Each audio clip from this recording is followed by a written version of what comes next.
Is something that might be a little bit different, but we know one of the teams he's been running before, he actually carries the Gigalith. And the Gigalith is one of those kind of potent answers to rain. Yeah, anything that can change the weather. Yeah, I mean, Torkoal, I still disagree, saying it, changing it might be good, but you're still going up against water types, even with the sun to protect you.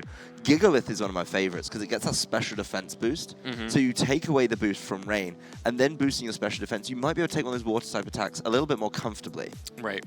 But it will be a very interesting matchup here. Sebastian, I am so excited to watch Sebastian's team here because it also has one of my favorite Pokemon in some of the more modern era, which is Klefki, the key Pokemon. It's a little jangling keychain. It's a really interesting Pokemon to see come to the fore at such an important time of the season. See if he actually has been sleeping on this all season, maybe letting it build in his team building lab.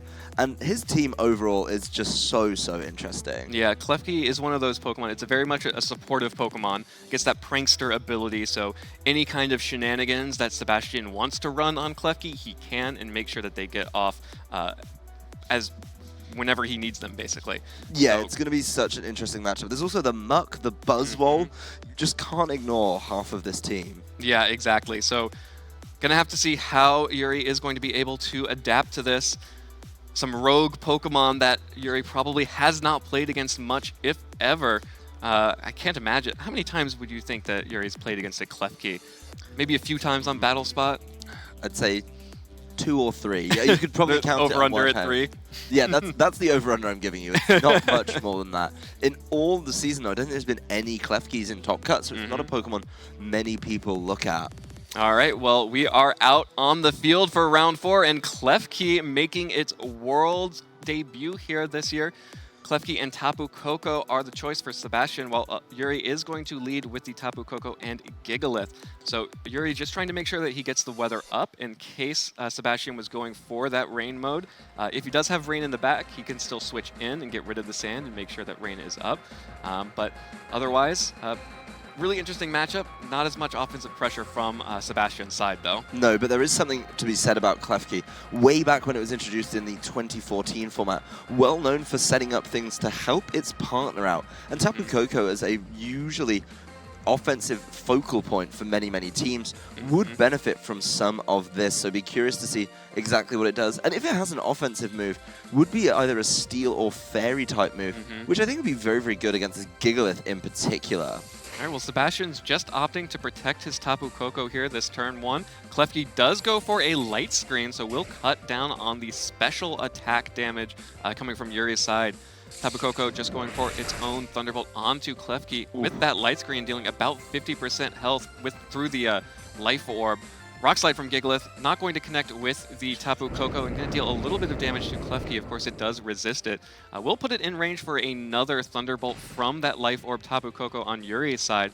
But I have to feel like if Sebastian has chosen Klefki, it looks like he just wants to get a screen up, and that's probably what Klefki's going to do. Yeah, it's very rare to see these kind of setup Pokemon. I know in other formats, other ways that the game is played, that they call it the screens Pokemon because it brings both light screen and reflect. Interesting to see Sebastian select light screen as the first one. Yep. Really fearing the Thunderbolt from Tapu Koko, and he has to get as much value out of it as possible. Yeah. Whatever item is on Klefki could be very important here. All right, well, Gigalith going to protect this turn from Yuri's side. May want to try and start potentially stalling out the screens, but the metal sound actually is going to be Sebastian's choice here, just trying to get as much damage out from Tapu Koko as possible by weakening the opposing Tapu Koko. Avoids, unfortunately, for Sebastian, so this Dazzling Gleam is not going to be as powerful as he wants.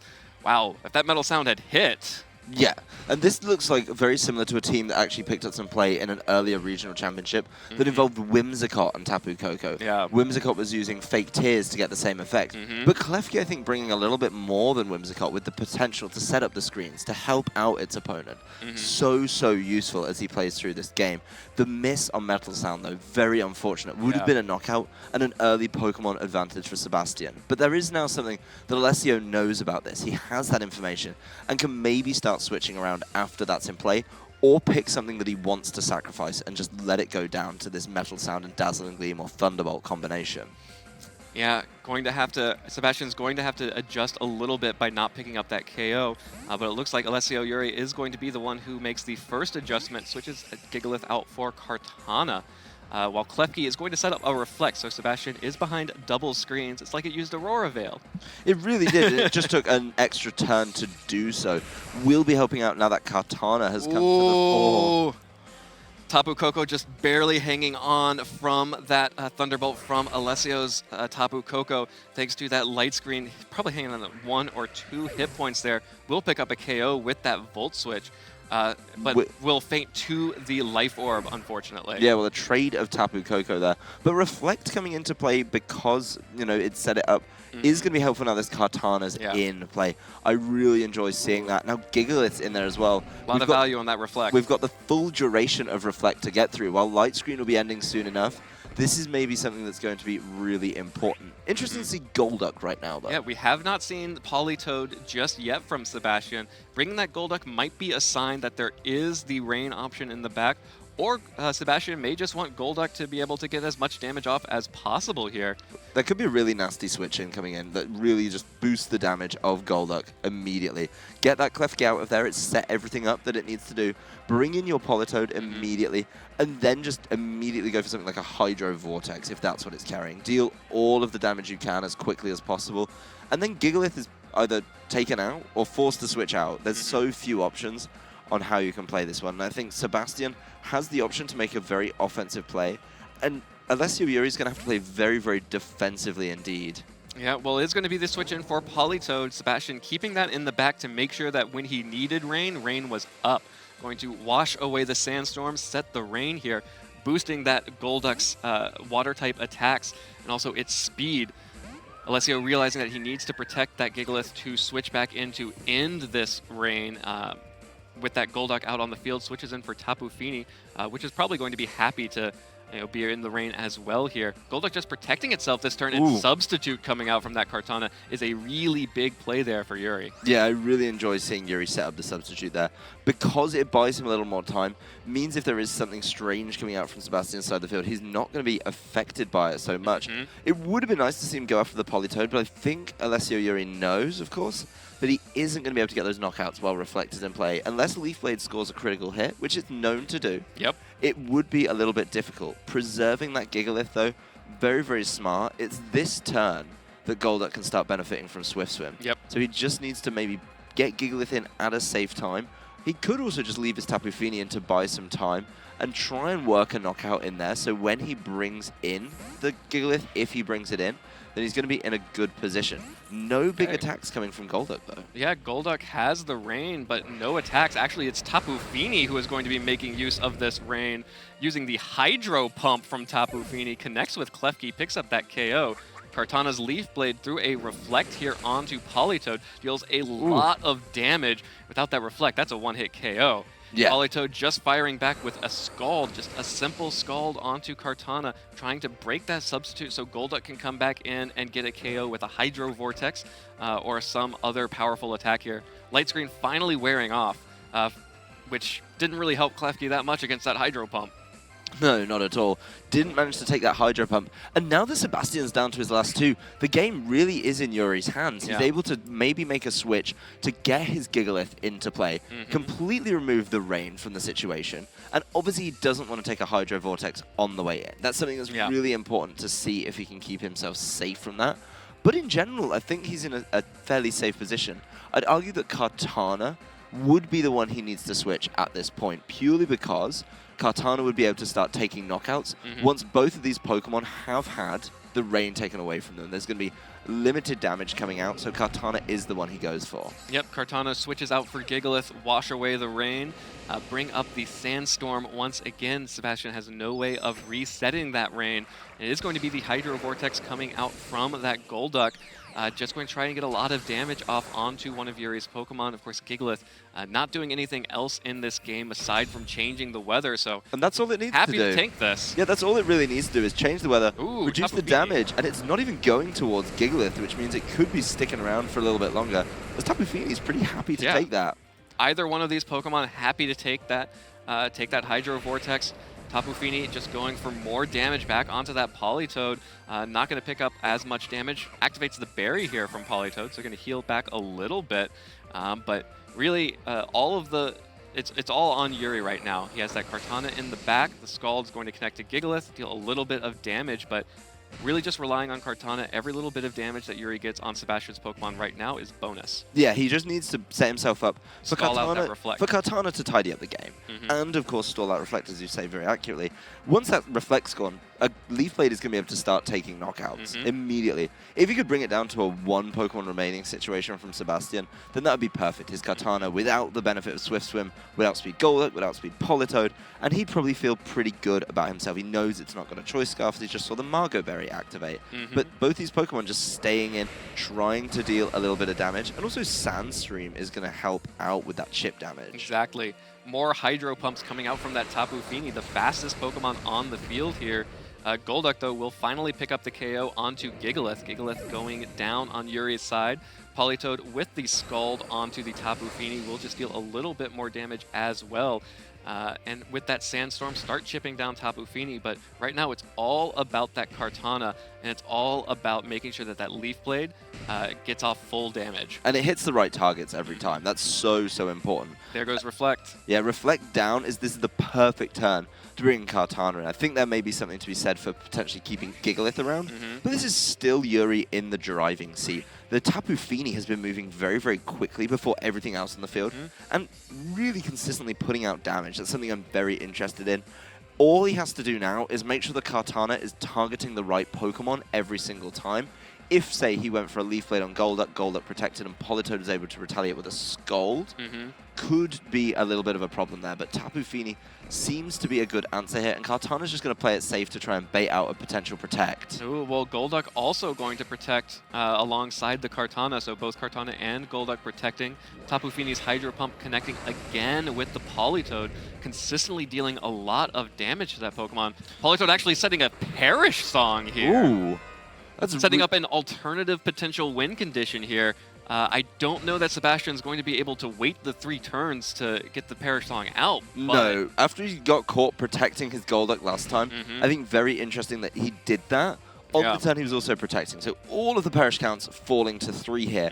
The one thing to be said for this situation, though, is if Sebastian can buy these turns, he's going to need to hit many protects on Golduck, because the Politoed will fall to the Sandstorm unless it ends this turn. That's something they need to be counting on. It isn't going to end this turn. There's one more. So Politoed's going to go down.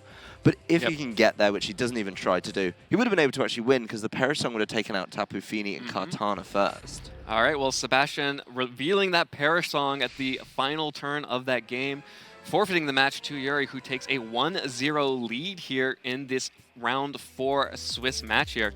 Really interesting matchup there. We talked a little bit about how Yuri's team was a little bit more standard, but showing off some cool tricks on some Pokemon that are very familiar. Yeah, that's something that I was really interested to see, and we talked about a little bit before how well versed he was in this team, how well he knew his way around it.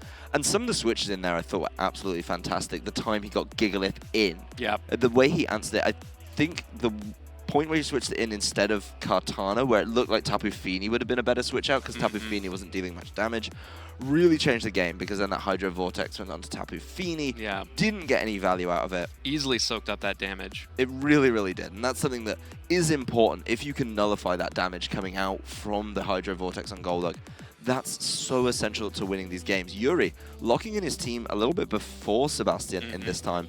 And I think there's a couple of adaptations that Sebastian can look at. The Buzzwole to deal with Gigalith and Kartana would be very, very nice indeed.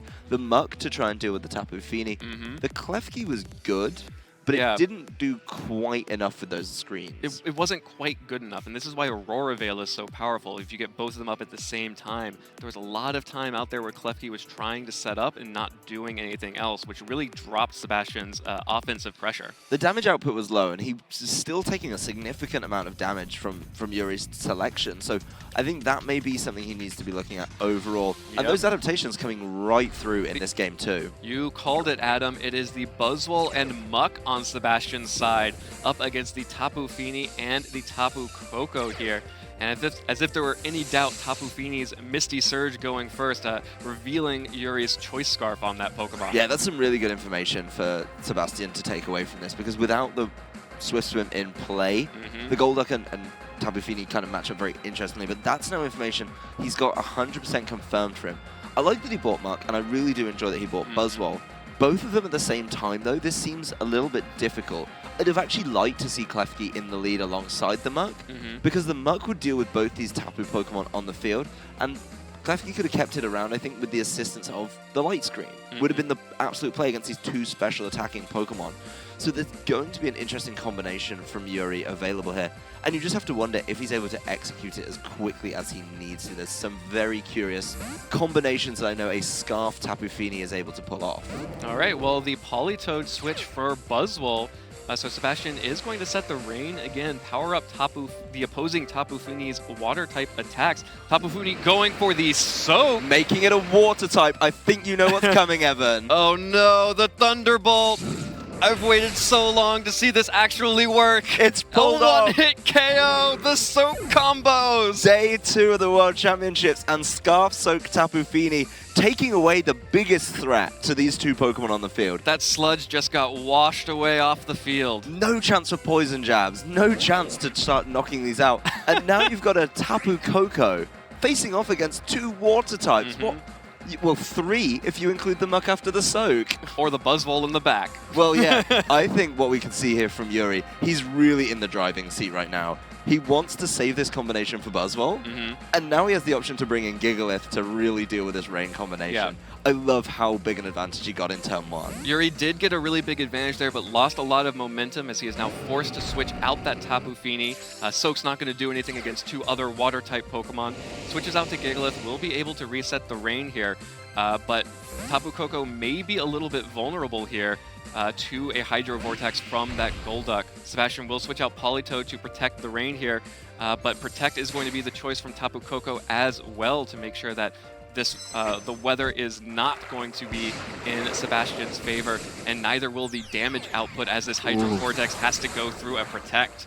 Sebastian looked a little bit disappointed with his selection of target here. Of course, doing damage regardless, but no Rain to boost it. He made the right choice to save Rain for later. But it does head towards Gigalith, so probably not the worst outcome for him there, especially because his Politoed left the field. KO. No, that's really important. Sebastian will have control of the weather the entire game now. That's something that I think he really needs. But to do so, he's actually sacrificed his Politoed. And with that, you've got those plays that he made in Game 1 that I think Sebastian, it kind of gave up there, and Yuri may be able to read into. In the case of what he did in Game 1, he protected Golduck while Politoed came back in. And that's a switch you might want to make while a Tapu Koko remains on the field here for Yuri. All right, and Kartana, the final Pokemon we're going to see over here on Yuri's side. Of course, we saw how much trouble Kartana gave Sebastian in that first game. And of course, we also know that you can't just sort of protect and like switch and dance around the Kartana, as it will just take a free substitute on you. Yeah, that's something that may force Sebastian's hand a little bit to actually go on the offensive with something like the Buzzwole. We know Buzzwole doesn't have the best special defense though, and a Tapu Koko in electric terrain is probably something you might want to look at as an answer to it. The Kartana, of course, with the substitute potential, might force the Golduck not to protect, and that's something Yuri will be able to capitalize on if he decides to go for it. What comes out of this Kartana, I think, is so important. And while Sebastian wants to get that Rain back in play as soon as possible, Kartana and Tapu Koko are not the Pokemon you want to do it against. No protects at all. Golduck, no protect, just going to take that Thunderbolt from the Tapu Koko. Easy knockout there. No switches, no protecting, just offense. Kartana goes for the substitute here. Will at least protect itself a little bit from this Buzzwole, showing the Bulldoze actually. So Tapu Koko taking a lot of damage there, will drop its speed. The substitute, of course, taking the damage for Kartana, and with that substitute not getting the speed drop as well. Yeah, that's really, really important here. And I do enjoy that he actually went for the Golduck there, because it's interesting to see that Sebastian adapted his play from Game 1, but Yuri called it so well. And this is one of those play styles I've been talking about a little bit today. I really enjoy offensive play, capitalizing on as much as possible. Sebastian finally gets the Rain back up, but he's not actually in a position to really capitalize on it. His Swift Swim Sweeper, as they're known, isn't able to come in and deal the damage because it just got knocked out the previous turn. Right. So interestingly enough, when Tapu Fini comes back to the field, it's going to be doing even more damage with its Hydro Pumps. He's kind of helped Yuri out and isn't able to benefit from it too much himself. Yeah, and this Kartana is still hiding behind the Substitute, which is exactly where it wants to be. Politoed has to protect this turn, can't take a Thunderbolt from that Tapu Koko. The Bloom Doom coming out from Kartana does not care about that protect. Not at all. And Bloom Doom, the choice of item on Kartana in this case, one of those tough decisions that many trainers face as they prepare for the Pokemon Video Game World Championships. Bloom Doom is going to be heading towards that Politoed, so the protect will keep it around for a little bit, but it's also going to take a whole lot of damage. Gosh. 40% of its health removed. That would have been almost 2 health bars. It really, really is. And Thunderbolt heading towards Buzzwole. Good amount of damage. Not enough, though, and that's an indication of the item on Buzzwole here. All right, well, the Bulldoze coming out will be able to pick up the KO onto Tapu Koko. Buzzwole really needs this Substitute to go down, and it does. So Kartana is no longer protected by the Substitute after that Bulldoze. I do think that getting rid of the Substitute isn't the biggest thing here, though. Beast Boost. It gets the attack boost, but it needs an opportunity to actually use it. And that's going to be a real problem with something like the Tapu Fini with the Rain in play. That is exactly what Yuri decides to bring in here. Well, the water move that we have seen is Hydro Pump, so it is possible that it could miss. Buzzwole has now completed its reps and has that attack boost, so will be very scary if that Kartana or Tapu Fini can't get through it right now. Yeah, and Tapu Fini here is going to need to hit a Hydro Pump, I think, while Kartana just deals with Politoed. Politoed tried to go for a double protect, didn't get it. The Hydro Pump will miss. Kartana picks up the KO with the Leaf Blade onto Politoed, a critical hit for good measure here. Now Buzzwole, let's see if all of its time at the gym has paid off. Poison Jab. That's just really going for big. the Tapu Fini here. Picks up a lot of damage, not enough. No, falling short, giving Yuri another chance to hit it with the Hydro Pump. And even if he doesn't Hydro Pump it, Kartana's going to be able to attack it with a Beast Boost in its attack stat. So this game was very safe for Yuri. Ever since that turn 1 Soak and Thunderbolt combo onto the Muck, I do think he's just been in the driving seat all game. I love seeing people go aggressive on turn 1 and getting the benefit from it. It's always a smart play, and it really ups the pace of these games, putting your opponent under pressure. Yep, exactly. And you see the joy on Yuri's face there. He is now 4-0 moving into round 5 of Swiss. He just needs one more win to guarantee himself a place in the top cut bracket here at Worlds. Really strong showing from him there. Obviously, we take a look at his team on a surface level. It seems pretty standard, but all of the tricks that Yuri showed really came through in this game. That soak in game 2 was huge to pick up those early